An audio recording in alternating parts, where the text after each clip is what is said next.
Aqui, nesta casa eu me encontrei. Entrei e aqui dentro vi saída. Sim, foi nessa casa de amor que as benesses do labor cicatrizaram minhas feridas. Depois de muitos e muitos passes, estudo e a água da paciência, religar e religuei, filosofiquei, tomei ciência. Aqui, nesta casa de oração, orei, pratiquei o evangelho. Sim, foi nesse pouso espiritual que eu conheci a vida real. Rompi de vez com um homem velho. Depois de muitas e muitas preces, palestras e água da fé, religar e religuei. A casa, quando é santa, é posto de emergência, hospital de alma, dissipando dores, transcendentes traumas, frente de serviço que a todos levanta, pronto atendimento de Deus, oh Santa Casa Santa. Eu fiz amigos do peito, pessoas com quem posso contar, atendimento fraterno, culto do evangelho no lar. Sim, nessa oficina de Jesus, chorei cantando quanta luz, com as vibrações desse lugar. Depois de muitas e muitas quedas, me fortalecendo na fé, religar e reerguer. A casa, quando é santa, é posto de emergência, hospital de alma, dissipando dores, transcendentes traumas, frente de serviços que a todos levanta, pronto atendimento de Deus, oh Santa Casa Santa. Por isso canto e dou graças a Deus, secando lágrimas nos olhos meus. Depois de muitas e muitas preces, palestras e água da fé, religar e reerguer. Toda casa, quando é santa, é posto de emergência, hospital de alma, dissipando dores, transcendentes traumas, frente de serviços que a todos levanta, pronto atendimento de Deus, oh Santa Casa Santa. Posto de emergência, hospital de almas, dissipando dores, transcendentes traumas, frente de serviço que a todos levanta, pronto atendimento de Deus, Santa Casa Santa. Frente de serviços que a todos levanta, pronto atendimento de Deus, Santa Casa Santa.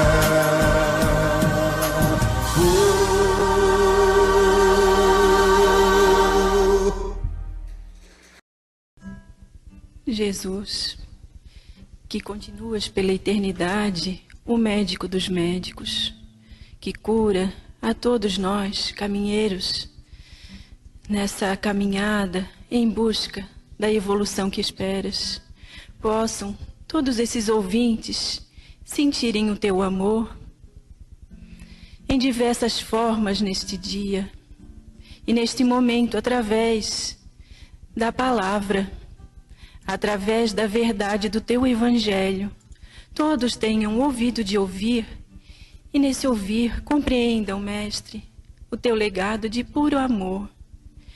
E assim oramos que as tuas bênçãos recaiam sobre cada um desses irmãos que neste momento vai ouvir a tua mensagem. Pai nosso, que estás nos céus, santificado seja o vosso nome. Venha a nós ao vosso reino e seja feita a vossa vontade, assim na terra como nos céus. O pão que nutre o corpo e a alma, dá hoje e sempre, Pai. Perdoa aos nossos erros, como sempre devemos perdoar aos irmãos que nos ofendem. E não deixa, Pai, ninguém entregue as tentações, as más vibrações, para que possam compreender e sentir a tua proteção, guiando os passos rumo ao Pai. Que assim seja.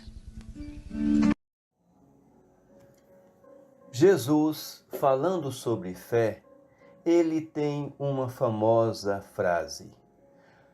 Quando ele afirma que se a gente tiver fé do tamanho de um grão de mostarda, nós seremos capazes de dizer para uma montanha: passa-te daqui, montanha, e a montanha passará. E não mais só isso, não só isso, mas também nada vos será impossível. Muita gente pensa que ter fé em Deus é acreditar em Deus. Outras pessoas pensam que ter fé em Deus é confiar em Deus. Será que ter fé em Deus, ter fé em Jesus, é acreditar nele? Quando Jesus falou sobre o grão de mostarda, a fé do tamanho do grão de mostarda, o que será que Jesus quis dizer? Será que fé para Jesus é acreditar em Jesus? Será que fé é acreditar, é confiar em Jesus? Vamos analisar essas duas palavras, essas duas situações. Primeiro, acreditar em Jesus. O que é acreditar? Quando você acredita, na verdade você acha. Por exemplo, eu acredito que amanhã vai chover. Eu acredito que no final de semana eu vou encontrar com fulano.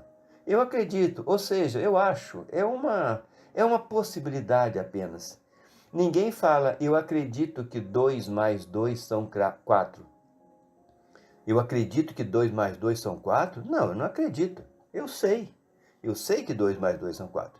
Então a gente tem que usar a palavra acreditar quando é um achismo, é uma coisa sem base, sem uma firmeza, sem uma sustentação que tenha realmente uma verdade por baixo. Algo que tenha firmeza, que tenha base. Então essa é a questão de acreditar em Jesus. A outra situação interessante é confiar em Jesus. Gente, a gente só confia, na verdade confiar é continuar acreditando, só que acreditar de uma forma mais firme. Eu confio em fulano. Ou seja, eu acredito nele, mas de uma forma bem firme, bem mais firme. Mas continua sendo acreditar. Continua não tendo o quê? Convicção. Aquele que acredita, aquele que confia, ele não tem convicção. Então, afinal, o que é fé em Jesus? Fé em Jesus, verdadeiramente, é não só acreditar em Jesus, não é confiar em Jesus, mas é ser fiel a Jesus. Essa é a grande diferença, ser fiel a Jesus. E o que significa ser fiel? Ser fiel é ter fidelidade. Ter fidelidade. Só conseguimos ser fiel, ter fidelidade a quem a gente conhece por inteiro. Por inteiro. Por isso nós precisamos de conhecer, dentro do possível, Deus. Precisamos de conhecer, dentro do possível, Jesus. Precisamos de conhecer Deus. Precisamos de investigar mais sobre Deus, sobre Jesus, para que a gente não fique, eu confio em Deus. Mas uma afirmação vaga, sem sustentação. É lógico que na verdade, não podemos compreender a natureza íntima de Deus. Não podemos compreender a natureza íntima de Deus. Isso já está escrito no Livro dos Espíritos, na questão número 10.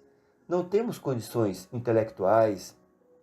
A nossa infância espiritual ainda não permite que a gente conheça a natureza íntima de Deus. Mas, sabendo que Deus é a causa primeira de todas as coisas, como está na questão número 1 do Evangelho do Livro dos Espíritos, questão número 1, o que é Deus? É a causa primeira de todas as coisas. Com o estudo do Livro dos Espíritos, nós podemos compreender os atributos de Deus. A natureza íntima não temos condições, mas os atributos de Deus podemos. Quais são os atributos de Deus?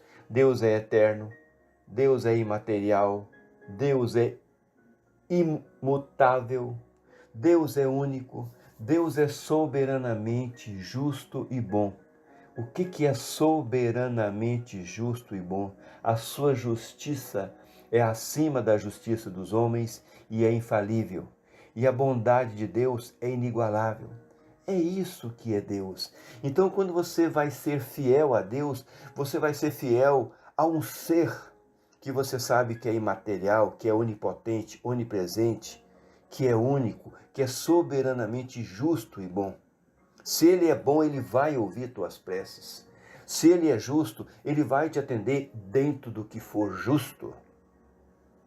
Por isso a importância de conhecer Deus, para quando a gente orar, quando a gente pedir o envolvimento dele numa determinada situação, a gente ter a certeza absoluta que toda essa providência divina vai atuar naquilo que a gente está pedindo. Não existe oração sem resposta. E com relação a Jesus, precisamos estudar o Espiritismo, precisamos estudar o Evangelho, precisamos conhecer mais Jesus, para que a gente possa fazer uma parceria mais conecta com Ele. Quem é Jesus? Jesus é aquele doce meigo Rabi da Galileia. Jesus é aquele doce meigo médico que afirma que não veio para os sãos, veio para os doentes, doentes da alma, doentes do espírito, doentes do corpo físico, doentes psiquicamente, doentes emocionalmente. Quem é Jesus? É aquele que fala que eu sou o caminho, a verdade e a vida.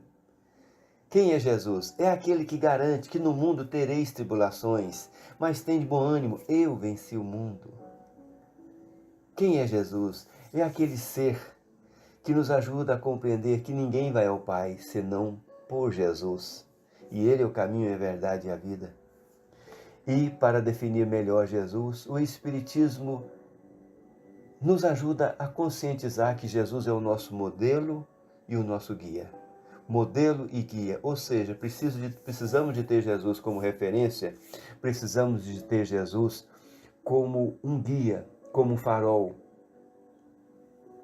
Quando compreendemos dentro das nossas possibilidades, dentro do que nos é possível, o que é Deus, quando compreendemos o que é Jesus dentro das nossas possibilidades, passamos a ter a famosa fé tão comentada e tão explicada no Espiritismo, a famosa fé raciocinada.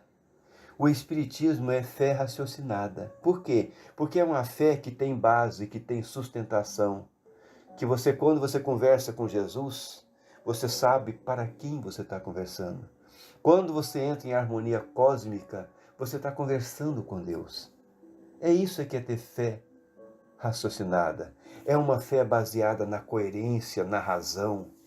Não é uma reza, é uma oração, é uma conversa.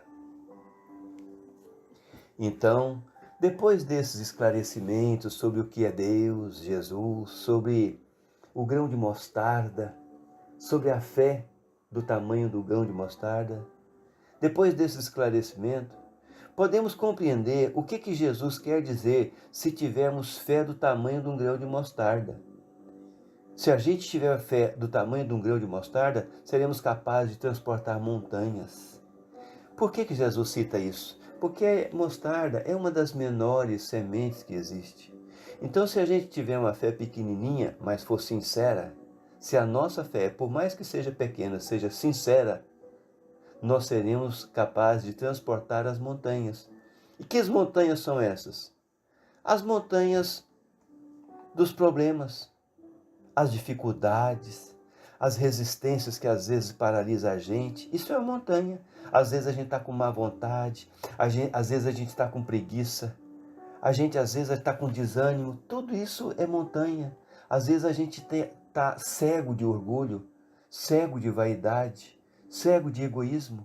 Tudo isso são as montanhas que a fé, a mínima fé, mas que seja sincera, consegue transportar do nosso caminho.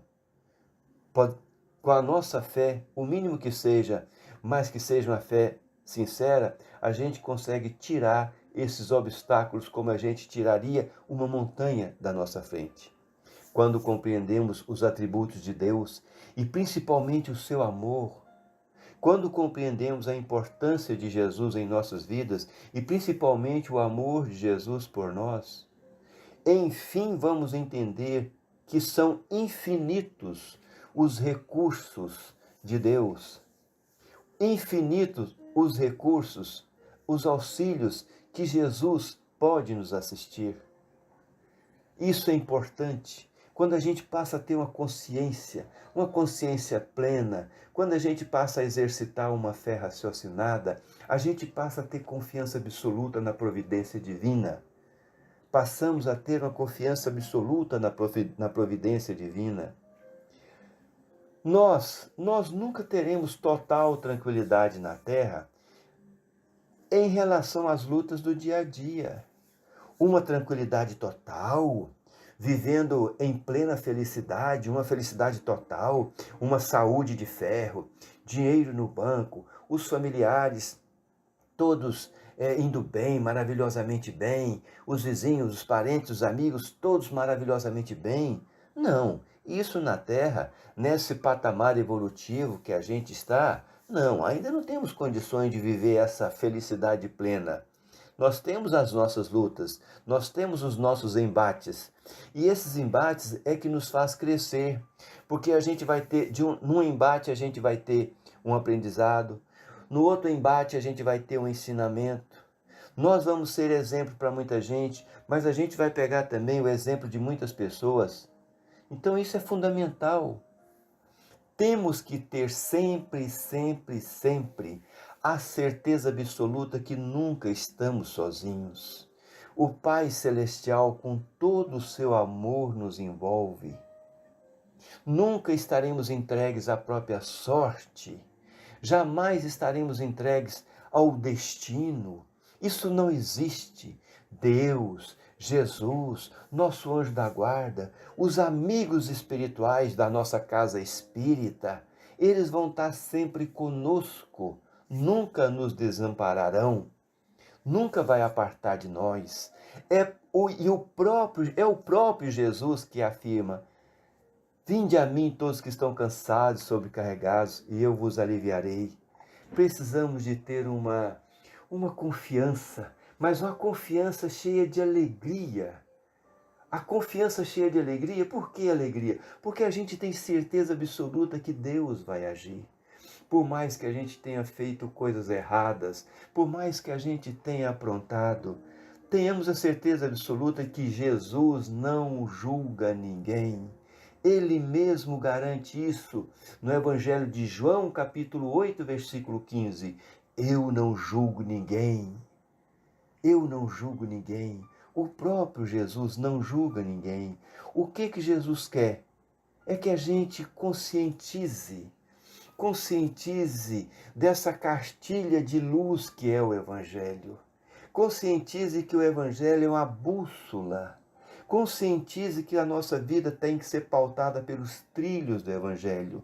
Não é ser santo, não é virar santo, mas procurar, dentro da nossa capacidade, estudar o Evangelho e vivenciar o Evangelho. Dentro da nossa capacidade, dentro do nosso limite. No Evangelho mesmo, tem tantos exemplos de fé. Tinha um senhor que chefiava um pelotão de soldados, E ele tinha uma pessoa muito amiga que estava doente. E aí ele foi pedir a Jesus: Senhor Jesus, eu preciso da tua cura. Eu preciso do seu socorro. Eu tenho uma pessoa doente. Eu peço ao Senhor que a cure. E Jesus diz: tá certo, mais tarde eu vou na sua casa. Mais tarde eu vou visitar aquela pessoa na sua casa. E esse irmão disse: mestre, quem sou eu para merecer receber o Senhor na minha casa? Não, eu não mereço receber o Senhor na minha casa. E eu comando vários soldados. Quando eu dou a ordem para um fazer tal coisa, ele vai, faz. Quando eu falo para outro fazer tal coisa, ele vai e faz. Eu, que sou eu, tenho alguns soldados sob a minha ordem e eles cumprem a minha ordem. Senhor, imagine o Senhor. É só o Senhor falar: ela está curada, ele está curado, essa situação vai resolver. E pronto, o Senhor não precisa de ir lá. É só o Senhor querer. E imediatamente essa pessoa vai estar curada. Jesus ficou tão feliz, tão alegre com esse comentário, que disse: nem em Israel eu vi tamanha fé. Então olha só a humildade dessa pessoa. No Evangelho também tem aquela mulher que há 12 anos tinha um problema de saúde sério. E aí, certa vez, ela viu Jesus passando, e Jesus estava sempre passando ao lado envolvido em muita gente, em multidões de pessoas. E aí ela disse para ela mesma, se eu encostar nas vestes de Jesus, eu estarei curada. Porque ela sabia, olha só, esse exemplo do Evangelho é muito profundo. Ela sabia de todo o amor, de toda a energia, de todo o poder de Jesus. E ela falou: se eu encostar, eu estarei curada. Olha ela ajuntando o desejo dela, a pequena fé que ela tinha, que para mim é uma fé gigante, com a força de Jesus. E não deu outra. Ela foi se arrastando e chegou até as vestes de Jesus e tocou. E imediatamente ela ficou curada. E o que é mais importante, Jesus parou e nesse exato momento e perguntou: quem me tocou? Todos ao seu redor ficaram espantados. Ora, Senhor, todos estão tocando o Senhor, encostando, empurrando. Mas Jesus diz: alguém me tocou de uma forma especial, porque de mim saiu muita energia. Gente, meus irmãos, olha a capacidade dessa mulher, a força, a fé, a esperança dela fez com que o próprio Jesus sentisse tamanha energia que saiu dele. Que a gente possa também, como essa irmã, como esse chefe dos soldados, ter essa fé alegre, essa fé suave, essa fé que identifica o amor de Deus para conosco. Que a gente converse com Jesus. E se a gente realmente não tiver fé nenhuma, se a gente estiver desmotivado, se a gente estiver triste, se a gente não tiver nem condições assim de fazer uma oração, mesmo assim, a gente deve perguntar a Jesus: mestre, como é que eu faço para me encorajar? Senhor, me ajude. Eu estou tão sem vontade. Eu estou até sem vontade de rezar, de orar, mestre Jesus. Senhor, eu estou tão desanimado, eu estou tão frio, eu estou tão indiferente. Senhor, me acode, me anime, me alegre, encha-me com teu hálito de amor, que o oxigênio do teu amor venha oxigenar minha alma, meu coração, alegra minha vida, ilumine meus pensamentos, coloca as cores da tua felicidade na minha vida, Senhor. Vamos contar, meus irmãos, com esse Jesus, com esse doce e meigo Rabi da Galileia. Ele mesmo é que fala: vinde a mim todos que estão cansados e sobrecarregados. Ele mesmo que fala: vinde a mim. Não existe oração sem resposta. O que a gente precisa é apenas fazer a nossa parte, ter um mínimo de fé sincera. Continue com Deus, muita paz.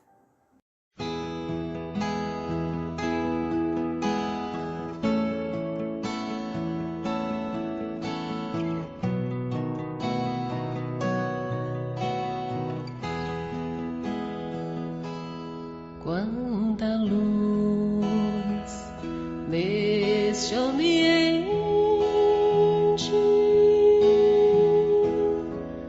descendo sobre nós,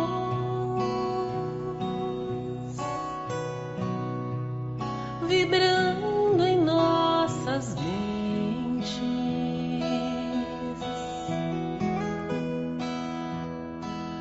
Quanta luz,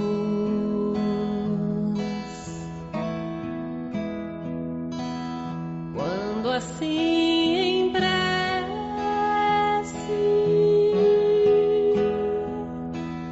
como a alma cresce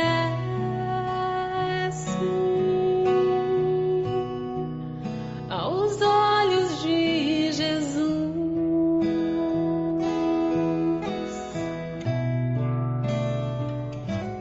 Quanta luz, pois em oração a voz do Mestre fala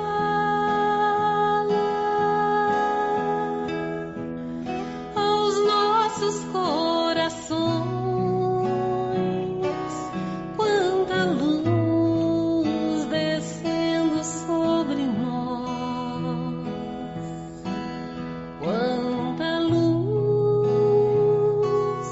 quanta luz, quanta luz, pois em oração a voz do Mestre fala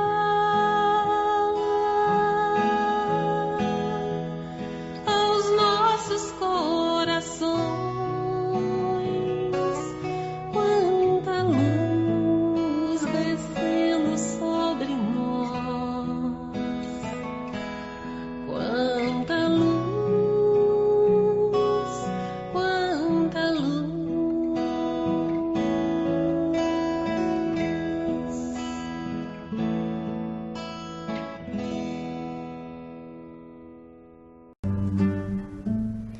Bom, em primeiro lugar, agradecendo a Deus, nosso Pai, aos amigos que cuidam dessa cidade, em nome de Jesus, a todas as pessoas que estão escutando, que fizeram a caridade de sintonizar com a rádio. Muito obrigado. Obrigado em nome de nosso Senhor da vida. Vamos pedir que, se você está no carro, você olhe para fora, o céu azul. Se você está no campo, você olhe essa grama, essa terra maravilhosa que nosso Pai Deus nos permite pisar com nossos pés. Você está na praia, olhe as ondas do mar infinito. Você tem seu filho perto nos braços, aperte ele contra seu coração. Mas também aos queridos pais e mães que têm aqueles filhos que não conseguem dialogar com eles. Abrace seu filho com pensamento, com coração. Aos filhos que não têm diálogo, contato com os pais, que eles agradeçam a reencarnação. E assim, Senhor da vida, sintamos que a luz, como esse sol de hoje, penetra por nossa cabeça e vai iluminando nossa mente, nossos olhos, para que eles sejam mais amorosos, nossos ouvidos, para que a gente consiga escutar com amor nossas palavras, que sejam cada dia mais doces, mais afáveis, para que nós possamos, Jesus, emitir esse amor que nos inunda. E assim essa luz vai iluminando nosso coração, nosso corpo inteiro envolto nessa luz, nessa paz. Jesus querido, hoje nós conseguimos conectar-nos com Deus, com a natureza, com esses fluidos que os amigos espirituais nos trazem com essa medicina para a cura da alma, para a cura do corpo. Curai, Senhor, nossas feridas. Arrebentai as nossas correntes com o passado. Ajudai-nos a desenvencilhar-nos dessas emoções tão duras que ainda ficam no coração. E dai-nos a tua paz. Auxiliai-nos a praticar o amor, porque é o caminho da nossa felicidade. É a lei do progresso. Que assim, Senhor, nossa gratidão infinita pela oportunidade que nos destes hoje, agora, nessa manhã, de luz, junto a esses amigos, junto à espiritualidade e a essa rede que os espíritos espíritas colocam sobre todos nós. Que possamos, a partir de hoje, nos conectar com Deus cada dia mais. Que assim seja.